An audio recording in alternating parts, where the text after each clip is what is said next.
'Tis a fine foggy night tonight, and I doubt if anyone has ever told you of the marvelous fogs we have in Aberdeen. Oh, God! Eugene. Bakersfield. Los Angeles. San Francisco. He wasn't giving me my props in Oaktown. Portland. Los Angeles. Los Angeles de California. San Francisco. San Francisco. You gotta find your Irvine. Irvine? Hanford. Eugene. Seattle. Seattle. Seattle. Sacramento. Fresno. We're going to Vancouver. Modesto, California. San Diego. Gina. You know, there might be an opening for a manager in Visalia next spring. Yakima, right? Vallejo, California, the V.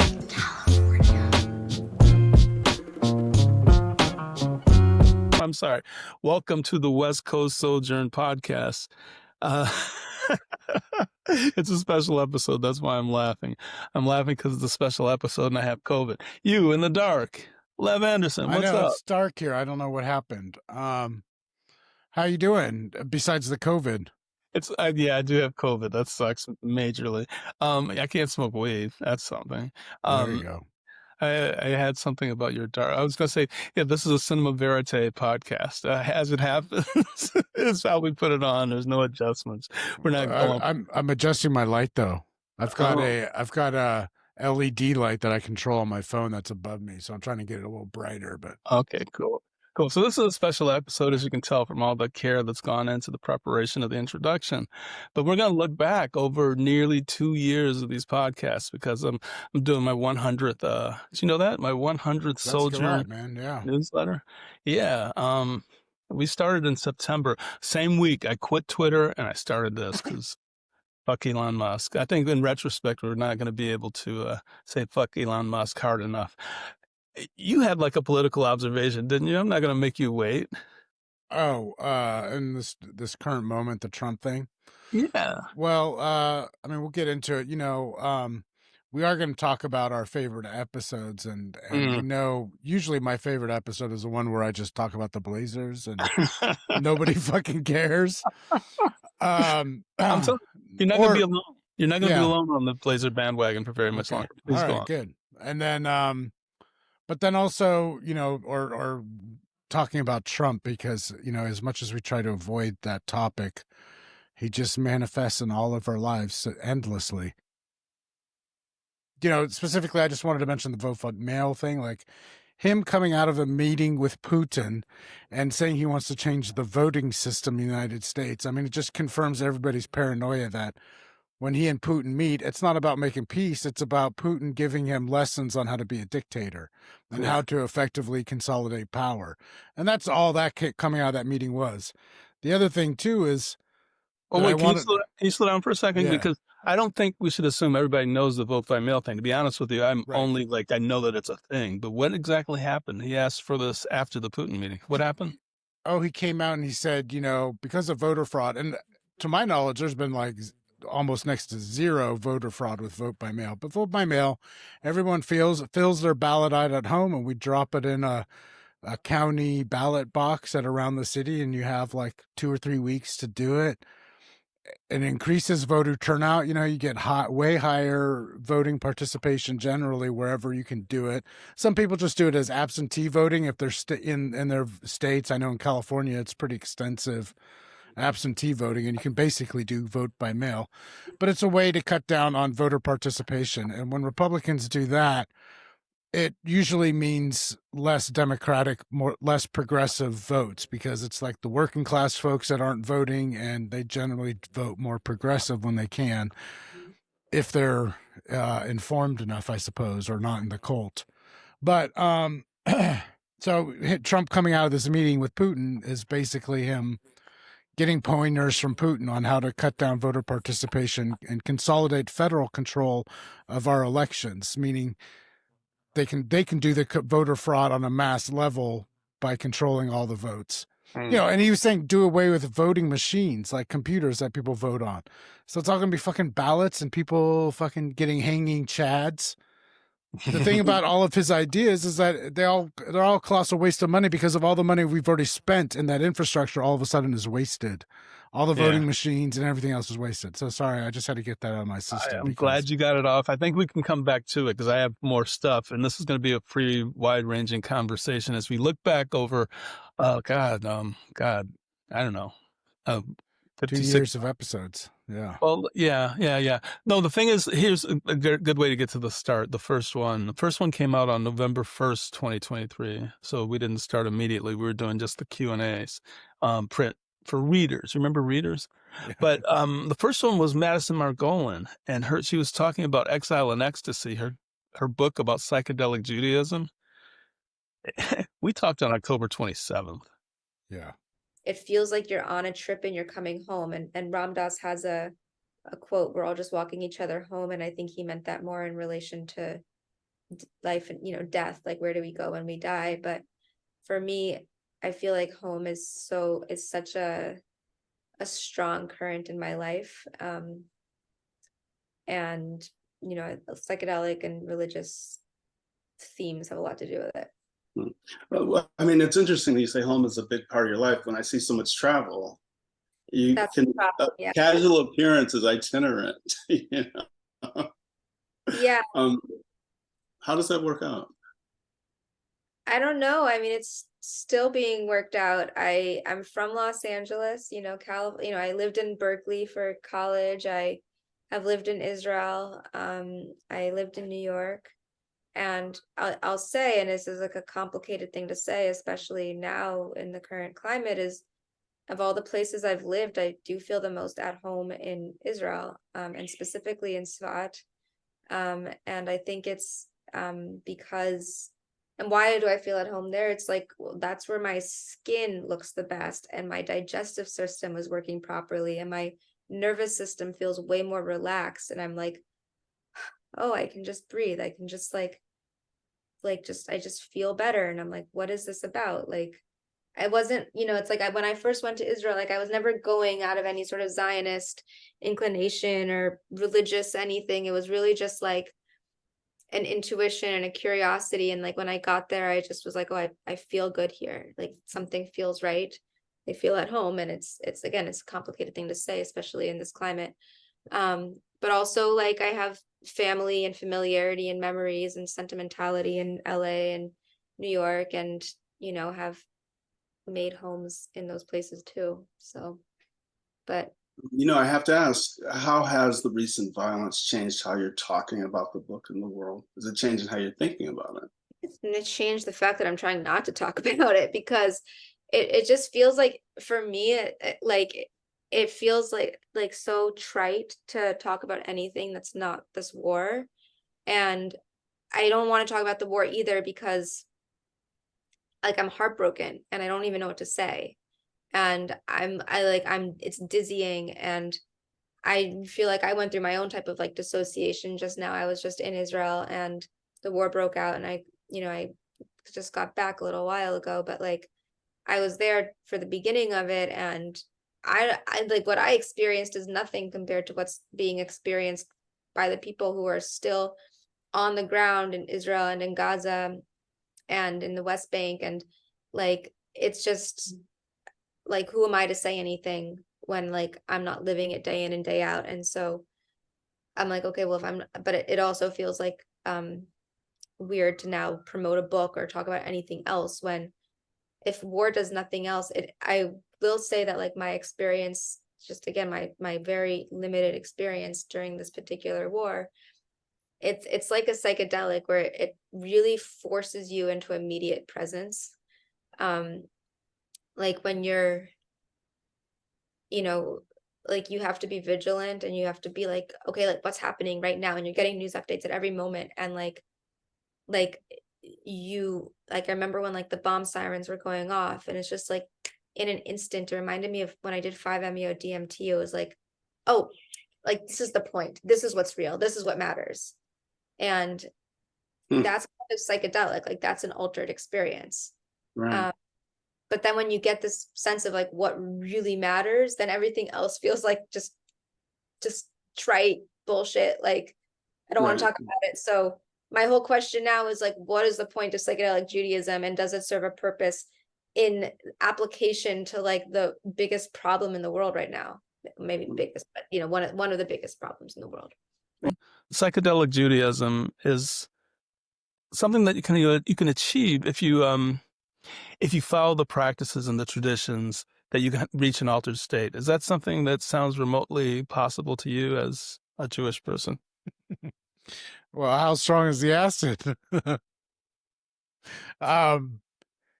I mean, not knowing exactly like the kind of altered state we're talking about, but you know, I imagine, I mean, the way I always see Judaism and you know, is not so much spiritually but intellectually, because I was raised, we were pretty secular. We weren't, you know, we didn't really go to temple, but the few things that we did do was with our community of progressive Jews in Portland, Oregon.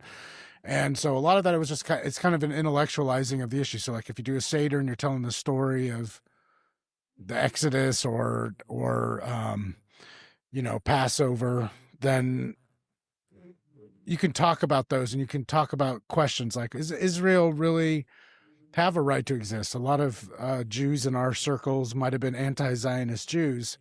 So, you know, and that kind of debate and questioning is kind of part of Jewish tradition as I know it. You know, like, you know, these things are always kind of up for debate. It's not necessarily, you know, cut in stone, but that's the progressive liberal. That's not the Orthodox Judaism. And the Orthodox Judaism, I don't know shit about, to be honest. Yeah. Well, that's pretty frank.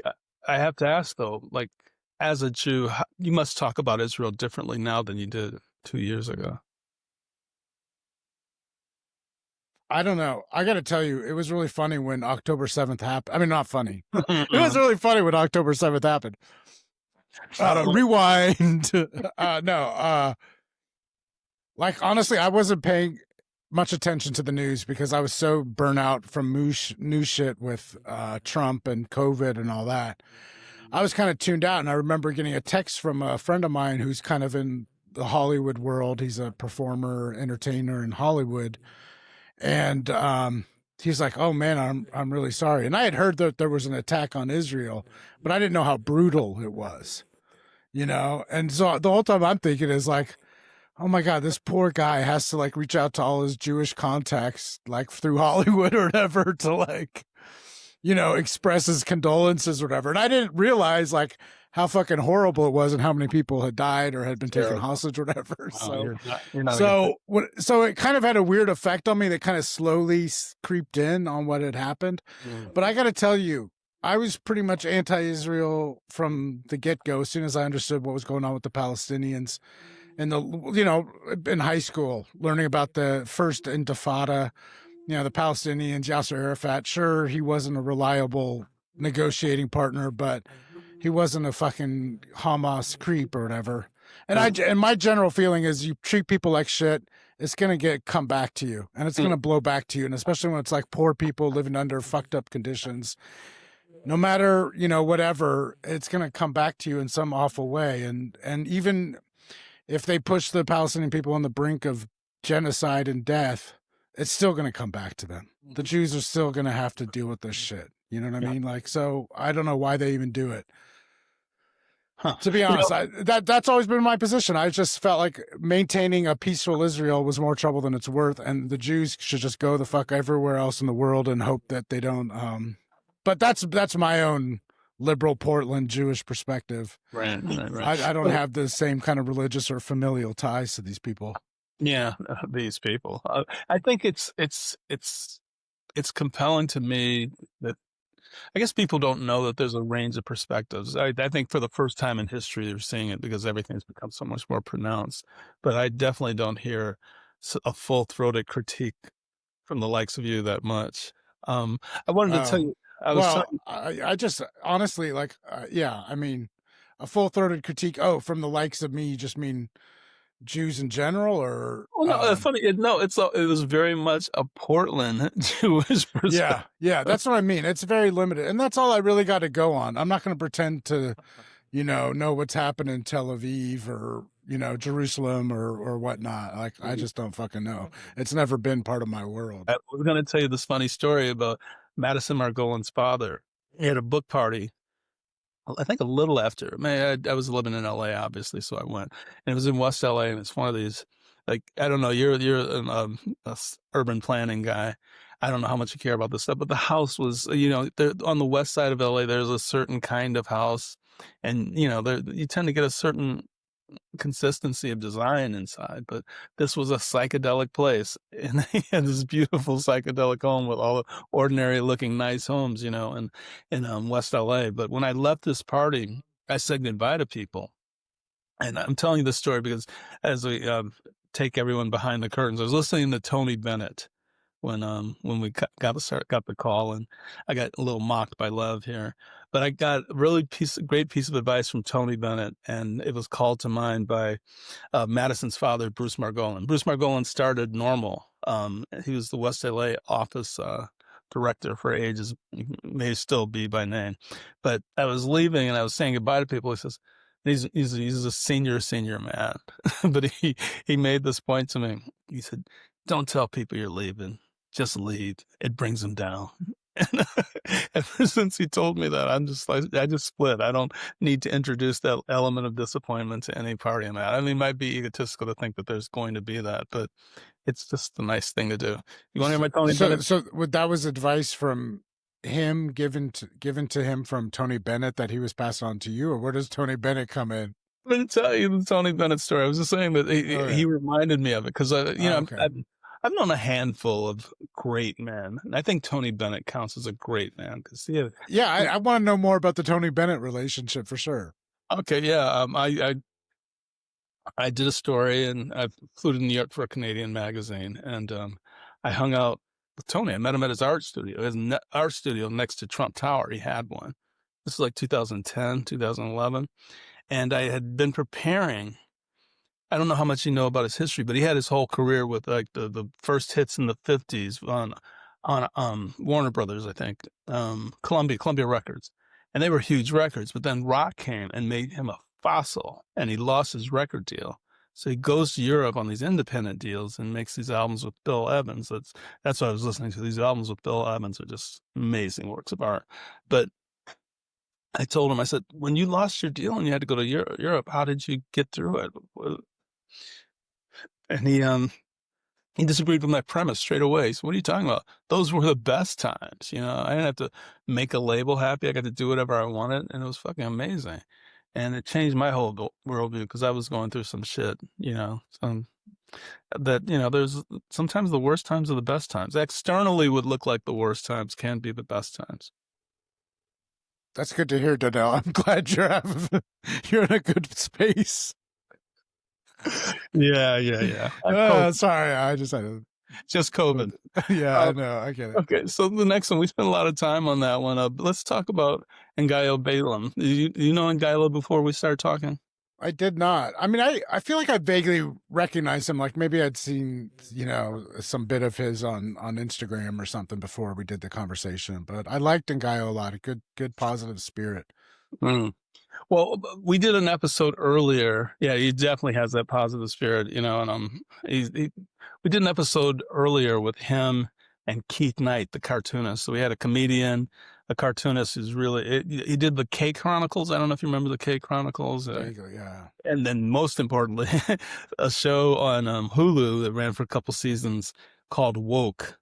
At the time, it was a different meaning. Yeah. Okay. So can I can't believe I have to explain this. Can I jump in here with some questions? Because I've talked to you guys separately, and it provoked some things I'd like to ask you together. And let's talk about Woke for a minute. One of the things I like about Woke is I imagine that it happened in the time that we were all in San Francisco together. And I have my imaginations and my recollections of time with Keith, but where were you and Ngaio around that time, and what was your relationship to the man they call Keith? I first met Keith at a street fair on Clement Street. It was like a Clement Halloween fair when I was a young street juggler, and he was a young street artist, caricaturist, as it were. I still have it somewhere. I should find it. No, do not find it. Oh, no, it's embarrassing for both of us, bro. You should see my outfit. But I do still have it somewhere. I used to use it for flyers. And then that's how we met. And then we just always kind of, we just kicked it. We were in bands at the same time. He was in Marginal Prophets. I was in Most Chill Slack Mob. Just living our young slacker Gen X creative San Francisco lives.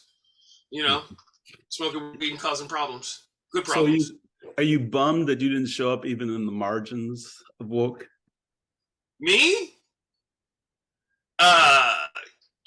If they got a season 3, I'm sure I could have been I had this whole storyline with him, actually. Yeah.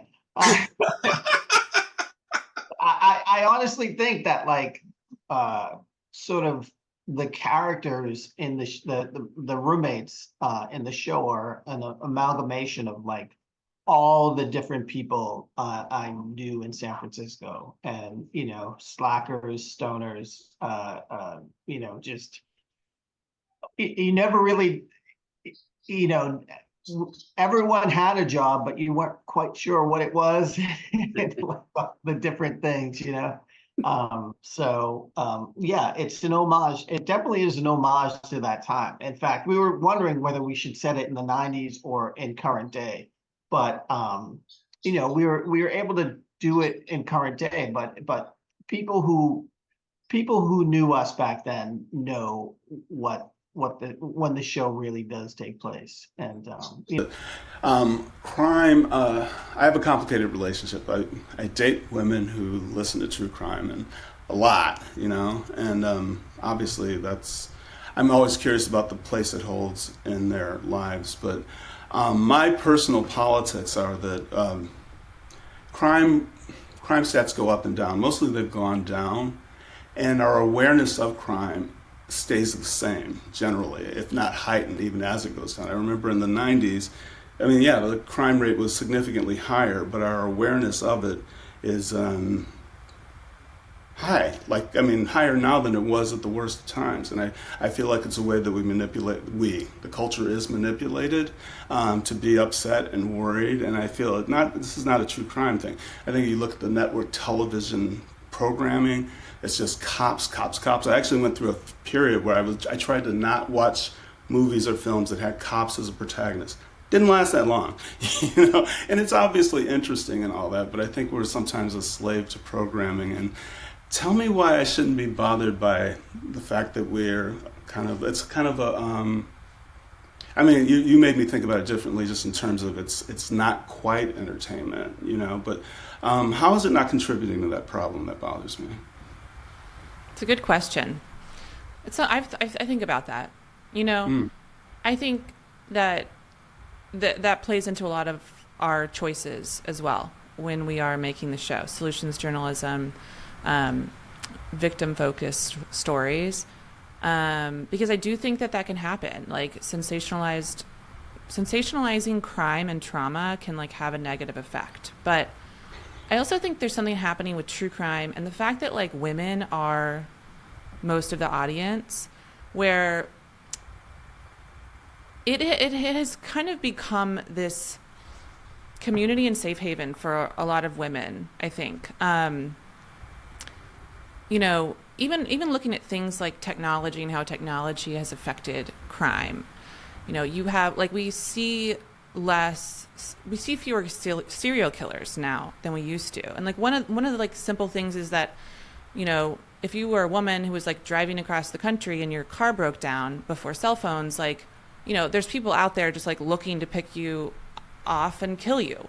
Now there's, our locations are on our phone, and it's harder to have this randomized crime against women. Obviously it still happens, but there's something about the creation of the true crime genre, especially in podcasting. I think that has helped a lot of women who are experiencing violence or that's part of their lives to have community, and also to think about safety in a different kind of way. Before you started being involved with this podcast, how familiar were you with the cannabis industry? I'm imagining you knew less of the legal side and more of the illegal side. I don't know. I'd say I was pretty well versed in the legal side. I'm just a consumer. I'm a happy consumer, and I find it fascinating, this transition from black market thing into the free market regulated thing. Like, you don't see a whole lot of that happening in America in terms of these big industrial changes where all of a sudden you got this new product, which is a very popular product too. That's the other thing too, is I didn't realize how popular weed is. And you just know by the sheer number of dispensaries. Sure, some of them are struggling, but there's a lot of dispensaries out there, so there's a lot of demand for it. So in Oregon, and that's the thing. Like, okay, this place is an anomaly in so many ways, but that is one of them where there's weeds, like there's dispensaries just like they're coffee shops. Yes, maybe even more. Out here among the numbers, I'm really surprised by how drab they can be. Drab isn't even the right word. Some of them just feel they're just super funky. It's like if I wanted to go into the old drug dealer situation, I would have gone into the old drug dealer situation. Do you not see that because you're in the cool part of town? Maybe they're going for that. Maybe they're like, we can't have it like them be comfortable. Yeah. Like we want to get them in and out. I don't know. I don't really care much about the aesthetic so much, but I guess it, the experience, I can see, like, sometimes you do go into these ones that you feel like it's like you're going into like a holding cell. They got to buzz you in and then it's just all white walls or something and some green that someone's talking you into. But it's like I said, it's an interesting new phenomenon that's on kind of a large scale. That's kind of unprecedented. And that there's going to be all these ups and downs in this industry. And at some point it's going to level out to where, the well-functioning businesses will keep functioning. And we'll see what the Trump administration, if they declassify it or they change the classification of it federally, and then people can actually use banks in the market. That would make a big difference. Well, it's been happening. It's funny that one of the person who's been having Trump's ear right now sent me some caffeinated THC infused caffeine drink, an energy drink that I've been using. And so I wrote about it in the newsletter, but also kind of dinged this company, Trulieve, because, just from their history, from what I've seen of it, they're going to bring legalization in with Trump, but it's going to be in the least equitable way imaginable. I think it's going to be a rich man's game, and that's unfortunate. There's a big story in the LA Times recently just about how all the equity brands that were brought in at the beginning got just flopped. There's been so little success, and I'm kind of glad that Oakland, I'm sorry, I was going to call this Oakland, Portland hasn't gone that way. San Francisco's done okay, but Los Angeles has been a joke. Anyway, I am rambling. Let's talk about the guy you wanted to talk about the most, our strangest, most interesting guest. You know what I'm talking about, right? John, you? But no, I get what I agree with you, Danelle. I think one disappointing thing in this is that Congress is nowhere to be found. So, Republican leaders in Congress, they would actually be doing Trump a favor if they were more critical of some of the places where he's gone too far and get him to adjust policies more to the middle. And I think that did happen with these tariffs. I think these tariffs have been a disaster, and there have been leaders in Congress of both parties who've heavily criticized him, and there are Republicans who are suing, in fact. I'm on the board of a group that is about to file a lawsuit against the legality of the tariffs. What group is that? I think that actually helps. What group is that? It's called the Pacific Legal Foundation. So they're a bunch of, libertarians, basically, and they just think, the president doesn't have authority to impose these tariffs. I think it would actually help Trump, to listen more, for people in the party to be more honest about what they think, and then for him to listen more, because then he'll be a better president. His policies will moderate. But you're right, that hasn't happened. I think it's unfortunate. I think you're going to see more of it. Why? Though. Why do you think that? Well, because I think Trump came in. I think one reason why I think the other leaders of the party have been so, lockstep with him when that they don't agree, is because I think Republicans were so upset about what happened to Trump, not about January 6th, but about the prosecutions, that they kind of rallied around the flag. So I was looking at this for a piece I was writing, and before Trump was indicted and the special counsels were announced and all the prosecutions were happening, Ron DeSantis was 13 points ahead of Trump in the primaries. People totally forget this. DeSantis looked like he was going to win.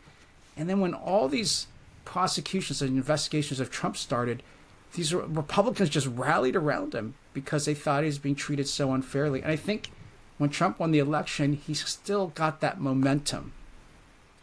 But I think when you start making mistakes like on tariffs, I think he's starting to lose the support that he has. That's why I think now you're going to see more Republicans come out and be more critical.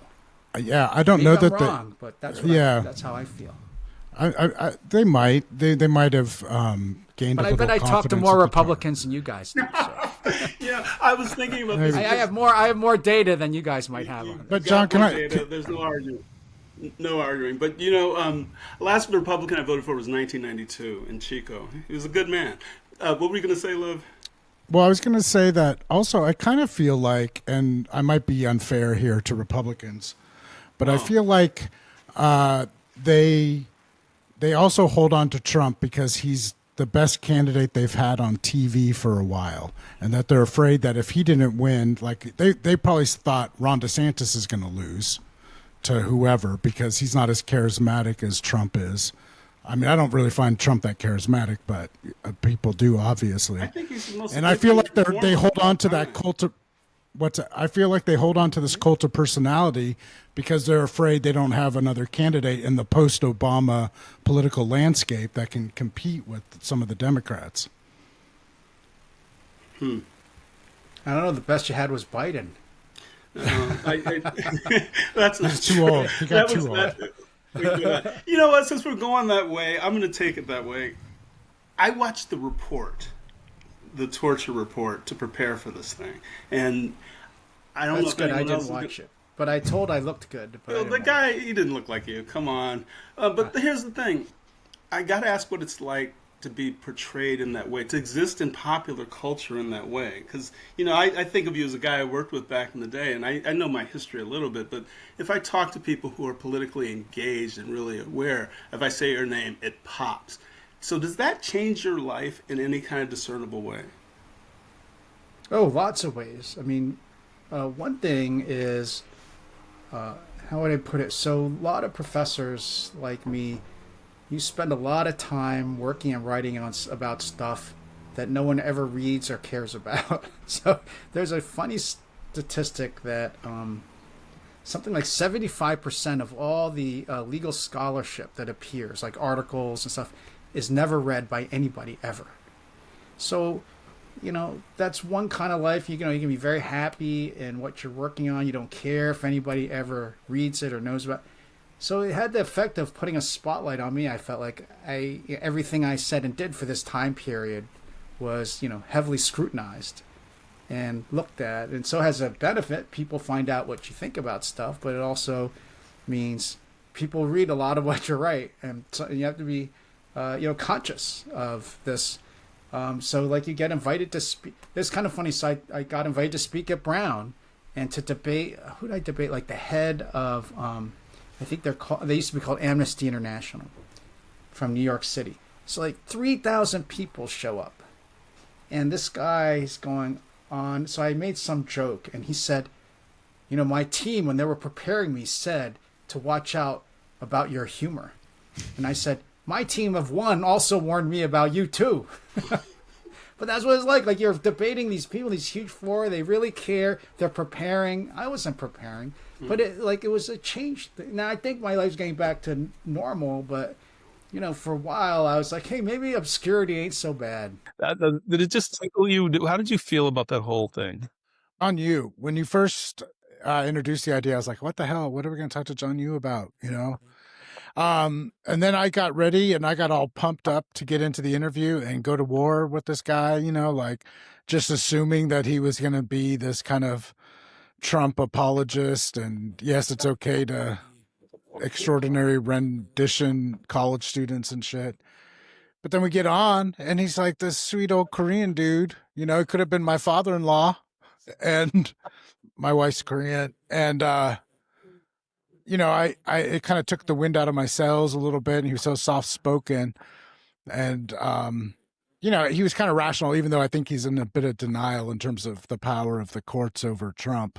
Mm-hmm. And I think we talked about that. But it was interesting. I mean, I consider him a historical figure. Yes. Can I ask you this? If there was one thing you could go back and change, and a question that you wish you'd asked that you didn't ask? Well, when I said two things, and I asked him one question, and I forgot the second one. that would have been great. I still don't remember the second point, but it was good. Very was Rick Perry. Good. Yeah. I don't know. I think I remember like saying, "Hey, let's do a follow-up. Let's see where we are in 6 months from now, and see how your faith in the courts is holding up." You know. Well, you said that, and I've been thinking about it, and I want to book him again. You know, we're leaning into the Asian side. I told my sister the other day, my ace in the hole in terms of followings has been the Asians. Asians have always been good to me. Like Chico Escuela, Asians been very, very good to me. John Yu, we're gonna have Jeff Chang and his book about Bruce Lee coming up, and that great episode with Wendy Zhang we had very recently. The more work you do, the more you learn, the more the connections just become so much clearer. Mm-hmm. So when you think about it from that diaspora perspective, it's no longer about like borders and what countries our parents came from, because so many of our community members live even more in between. You know, they're immigrants, but then their parents are from totally different countries and different continents, and had very, very different, unique diaspora experiences. And even some that came from a lot of hardship, a lot of like children of refugee parents, and so who, you know, had to like just settle in different parts of Southeast Asia or in China. And it just kind of makes you think, wow, none of these borders and nation states fucking matter. People have always been diasporic, that we have the food to prove it, even if people didn't write it down. And, you know, and so it's just so undeniable, these connections between all of us and our shared experience. And I think that kind of shared experience of the diaspora language is ultra important right now, especially as we fight a lot of the, you know, oppression and inequities that's happening, because it's not just happening to one group, you know, this is a class war. So the more that people are able to see that through the celebrations that we do, it's in a way that we're incepting these ideas of how much we have shared common experience and what the real common enemy is. I gotcha. That's very well expressed. I have a kind of a personal, I love all the big picture answers, but I'm curious about you just as an immigrant. I mean, I came to LA from Ohio, not quite as far as you, but I'm curious how you, like your career, the cannabisness of it, the cuisine of it, how it has impacted how you see Los Angeles, how you've experienced Los Angeles. What kind of impact, what are some of the ways it's changed, affected how you see the city? Yeah, it's, you know, I think there's a lot of positives and negatives, you know, and maybe they're not even positive, negative, just dynamics. When I first came to Los Angeles, my impression and where I was like, oh, I have to be in cannabis, was because it was the best weed I've ever smoked. Not that it was like weed grown in Los Angeles, it's just the access to the best weed is here. You know, I think the best weed in the world is grown in Humboldt. So like, you know, we're so lucky here to be able to have access to that. And it was like when I had that kind of level of quality of cannabis from Humboldt, I was just like blown away. I was like, this is just like how we evaluate really good tea, really good spices, where I come from, you know, because like in Chengdu, you know, how I was telling you, everyone's a foodie. We're not just talking about dishes. We're talking about sourcing. We're talking about terroir. So all of that language of like how things were grown and why it affects how things taste and aroma was already so built in for me. And with cannabis, it was just another wonderfully complex plan where I can kind of apply that knowledge to and something else I can nerd out over. And Los Angeles is just so unique in that it's truly the only like postmodern city. You know, if you think about modern cities as like that the definition of like, you know, kind of a city center, and then you kind of have build out from there. Los Angeles is so not like that. It's so segregated. And like, and I don't mean that as always like, oh, it's always bad, because also like a lot of those like Asian communities, right, they have their neighborhoods and stuff, and that's why I think LA Asian food is the best, because they're serving the expats. It's not everybody kind of mixed up and serving everybody's palate. It's like they're literally serving the expats. So there's some dishes that are even more authentic here than the one in China, because the one in China got overpopular and mass produced, and the original is not preserved like that anymore. Here you have a smaller demand to just the expats, so they're making it the way that it was made before. So it's just really, really this like uniqueness about how this city is segregated in that way. And then, but also, you know, there's a lot of terrible shit that happens with that in terms of like resourcing and what communities have funds and resources going in and out of them. It formed me because I realized I couldn't stay doing small town community journalism. It wasn't what I signed up for. I wanted to go overseas. I wanted to see things. And Fresno really brought that to the fore, which is why I'll never forget it. I was driving away one day from an assignment. It was windy, and it was real windy. And they called me up and said they wanted pictures of the wind. And I was like, you know, something, this is bullshit. And I called up the San Jose Mercury News. Wow. And the Mercury News told me immediately, there's no openings, but we'd be glad to look at your portfolio. Mm-hmm. But then after they looked at my portfolio, they were like, we have one opening. But you did some of your most important work in San Jose. That's true. That's true. But I got to say about Fresno, Fresno has a special place in my heart. Maybe it's because of you guys. Maybe it's because of the Daily Collegian staff that I knew and hung out with, because we were peers, really. Even though I was working at the time, we were peers. It wasn't like I was, you know, a grizzled veteran. Except where the LSD was concerned. Well, except for LSD was concerned. Yeah, 10 years earlier. Professional when we were just But I couldn't have had a better teacher. I've said it before. I could not have had a better guy. I remember those days very well. But yeah, the thing that got to me was that I'm going to include a clip. Another fun conversation is when we had a roundtable of sorts live with Ryan and Intizar in person. Intizar Abato, Portland artist and curator, and Ryan, a photographer, you know, best known for some of his protest photography around the federal, the protests around the federal courthouse and stuff here in Portland. 2020. And a great book that he put together. What's that? Protest City, the book. Yeah. Protest City is the book. It's great. You know, but it's also interesting too, because I felt like, you know, as an artist, he's you know, expanding his medium, even though he was known for the protest photography. But then the awkward thing is, I find, is I really like Intizar, and she's got a really good relationship with my wife, and but I feel like she's one of these people, like a few, you know, like you might have somebody like this in your life or any of our listeners' lives, where there's a person that you've met like a few times, and every time you say something, you inadvertently offend them. But I've been reading Martin Luther King biography, you know, about him and the Southern Christian Leadership Conference. And it's just this book, the David Gallows book. It's kind of an older book, yeah.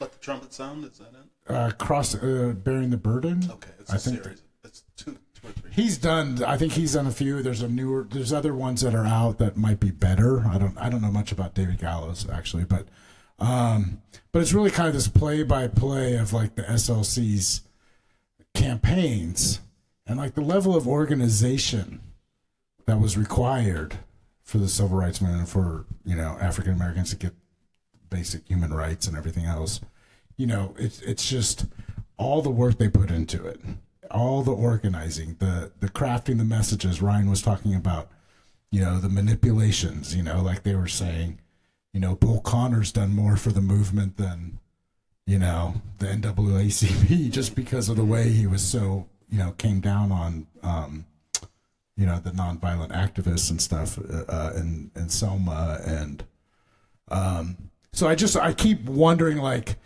do we are we making as big of an impact as we can, you know? Or like make them think that you're like misogynistic asshole or racist or awful, right? Like, and I don't think I'm any of those things, but it's like a mirror, like pointed back at me, like a funhouse mirror. And like I remember I made a joke about the P. Diddy trial, and I could just hear her kind of like, I felt her, you sense, because I don't think I explained, my joke wasn't explained enough. And the way she probably heard it probably did sound really awful and gross. And then she just made me conscious of that. And then when she followed up on my comments about Bull Connor, like I thought he was some civil rights hero. Yeah, I'm going to try to find that clip and bring it up because that was a great misunderstanding. I think it'll be hard to bring up because it was a comment you made earlier that kind of lingered throughout the conversation, and then maybe a half hour later the correction comes. Right, because she's like, this is like sticking in my teeth, like this is sticking in my craw, and I need you to explain this, otherwise I'm going to go away from this conversation thinking you're a total asshole. And I think she thinks I'm an asshole anyway, even though I can explain everything. But you know, I feel like there's just some people in our lives like this, and maybe it's pointing at real things about myself. You know what I mean? Like that's what a lot of these interviews end up being too, is reflections of ourselves. And like, and you know, there could be lessons in, you know, being less flippant and maybe adding more background to a joke. What do you mean by that? They're a reflection on us. Give me another example. Well, I mean, you know, obviously we have our focus of like what kind of questions we're going to ask, or what something makes us think of, and that tells a lot about us, even though supposedly they're the ones being interviewed. You know, in a way, we're kind of interviewing ourselves because we're kind of laying out how our worldview is and such. Or just, you know, when you just have a conversation with someone, right, you can always learn something about yourself. Yeah. I think we've had the conversation about how the real valuable time is becoming the time after we stop recording. And I really am enjoying those conversations a little bit more. Let's move on to Mark Wiedenbaum. I think he really, really does get to telling us about ourselves in the interview process, because I could tell he was your kind of guy. What did you like about Mark Wiedenbaum? And I will explain who he is in case Bill. Well, Mark was a music writer for the Pulse magazine, which was like the longtime Tower Records music industry magazine. He was the editor for that. And then, you know, and he's got a music blog called The Disquiet. And, you know, a lot of it's about sound editing, field recording, and electronic music or other kinds of music. And then my favorite part that I really enjoyed was how he will issue challenges on his blog for people to come up with different ways to think about their own music, or little recording challenges where you record Ice Cube in a glass. So I was a music critic for a long time. I continue to write about music. I always enjoyed interviewing musicians, which I found over time, actually a lot of my peers and friends who write about music don't actually enjoy it. It's not their favorite part of the job, but it was always my favorite part. And especially those conversations that were conversations and not just interviews. Like, it was cool to get to ask the questions you've always wanted to ask her, to build up a way to explore a creative person's activities and inspirations. But it was something else when it really became a back and forth. So in 96, I founded Disquiet.com, and around a decade later, I decided that I wanted to try to interact with musicians a little more directly. And I felt that maybe by working with them on projects, we could explore the sort of questions we did verbally, but do it non-verbally, do it through music. And I clarify non-verbally because much of the music that I'm involved in doesn't have a vocalist. So In 2012, having kind of explored this for a while, one day I sent out an email to a bunch of people I was connected to, and I did it on what was then called Twitter and through various other venues. And I said, please record the sound of ice in a glass and make something with it. And that was the first post. And that was my attempt to, and you're very right, it is very, very much inspired by the oblique strategies cards that Brian Eno came up with, where he would have something like, go outside or do something unexpected and deal with it, something like that, do something drastic. He had all these different cards that you would sort of pull out of a deck, and they'd be your creative inspiration when you hit a roadblock. And so I didn't know when we did the first one if anyone would respond, but we ended up with nearly 70 tracks, and so by 70 different musicians.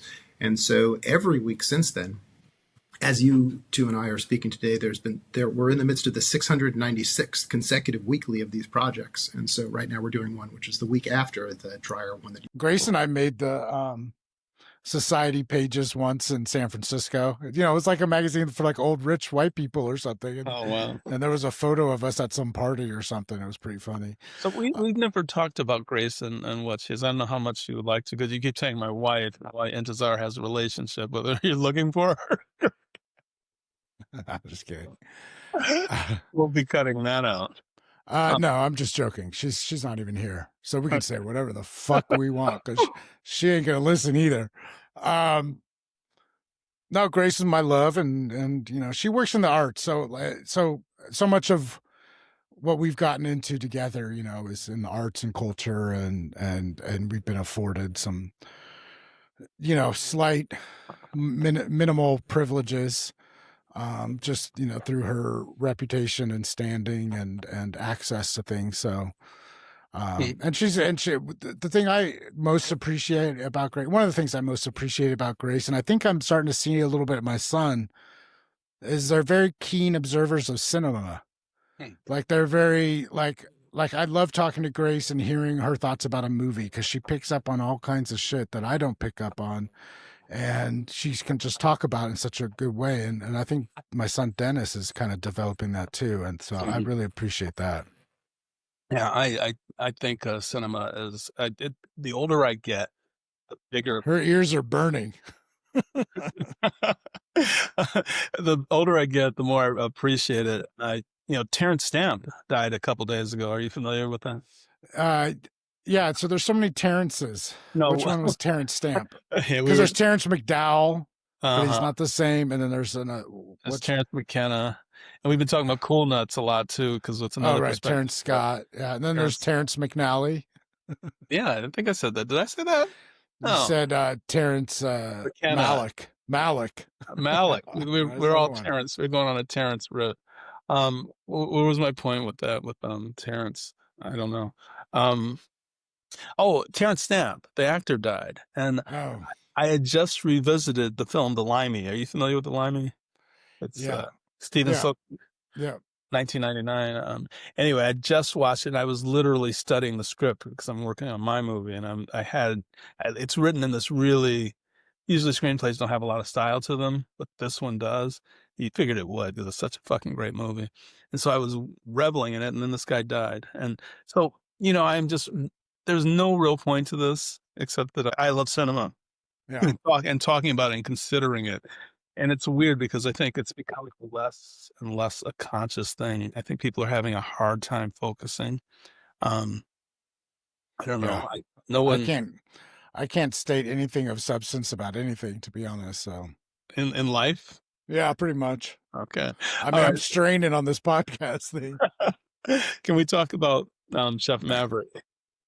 Yeah. Oh, such a beautiful woman or person. And I wanted to order some of her stuff online, and I should. But I'm also trying to cut back. I'm just wondering how we could get your product. Like people listening to the podcast, or they can order my website. I have a site called mathcode.shop, or you can, and I also have a private ordering platform that's password protected. And so, people, they contact me, I give them access to it once they register.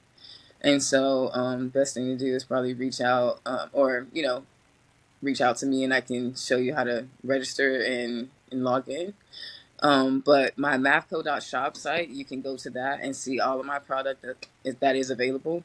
That site is up, but the payment processor is down right now because I was able to process for about a month, but I was unaware that there were limitations with CBD and hemp products with the payment processors that I was using.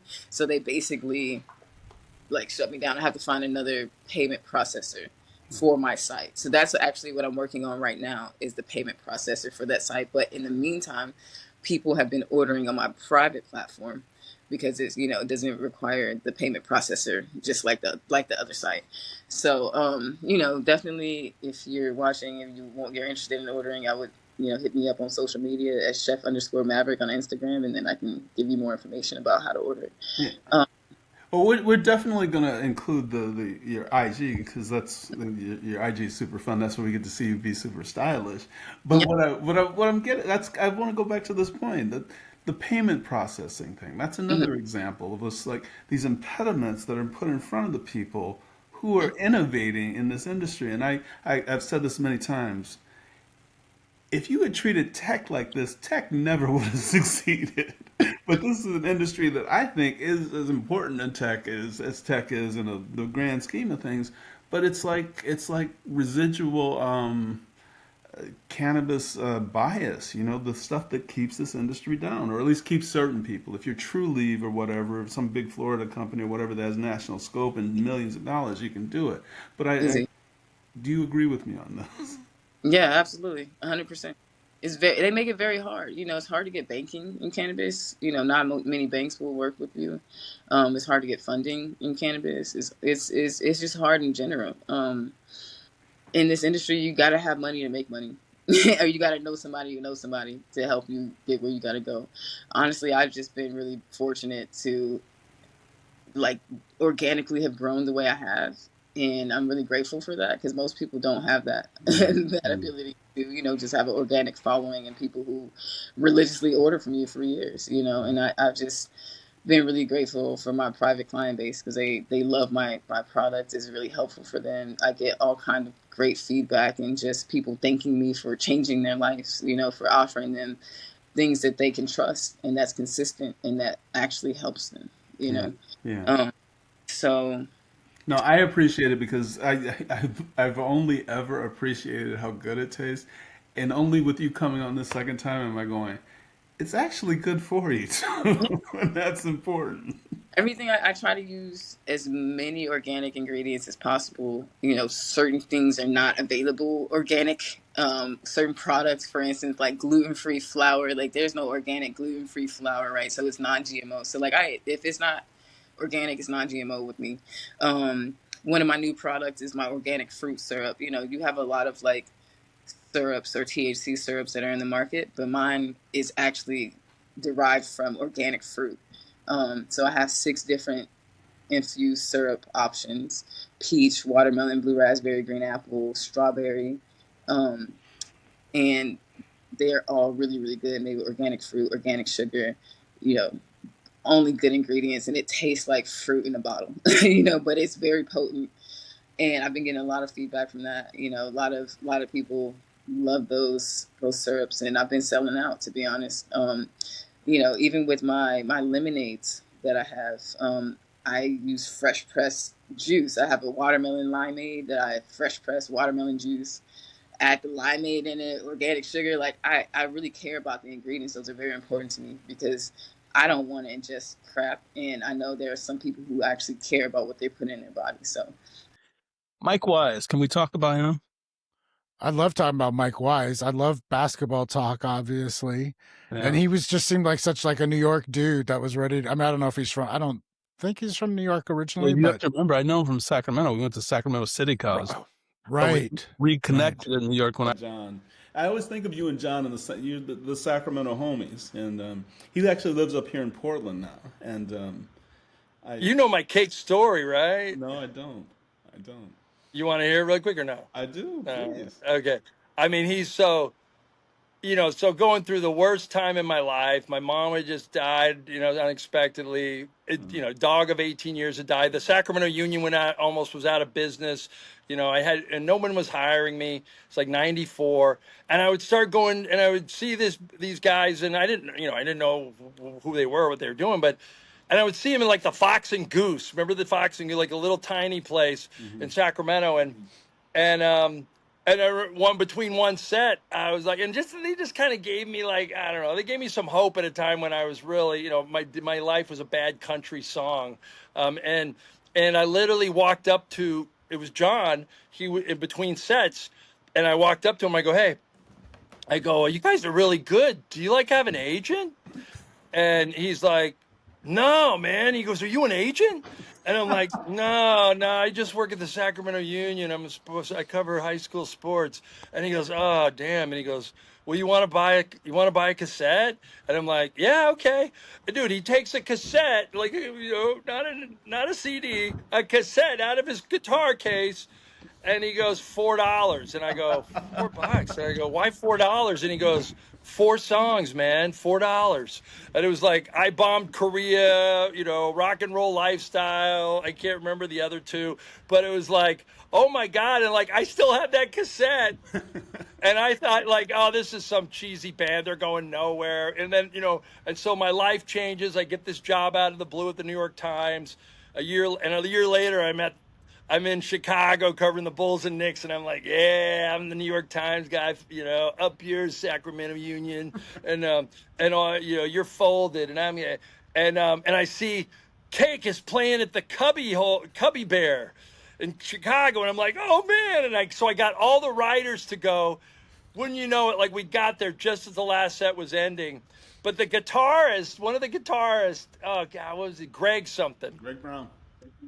Brown, nicest guy. He's like, dude, I can't believe this. You guys made it to the Cubby Bear. And he goes, yeah, dude, we got discovered at Austin's, music festival, and Capricorn Records gave us this deal, man. And I go, dude, that's so awesome. He goes, you came here just to see us? And I go, well, no, I was kind of working at this job, and I just came. Oh, okay. He goes, like, you want a guitar pick? And I'm like, yeah. And so just like, I don't know, like just to see them become what they became was really reaffirming. Well, no, and I still have that freaking cassette.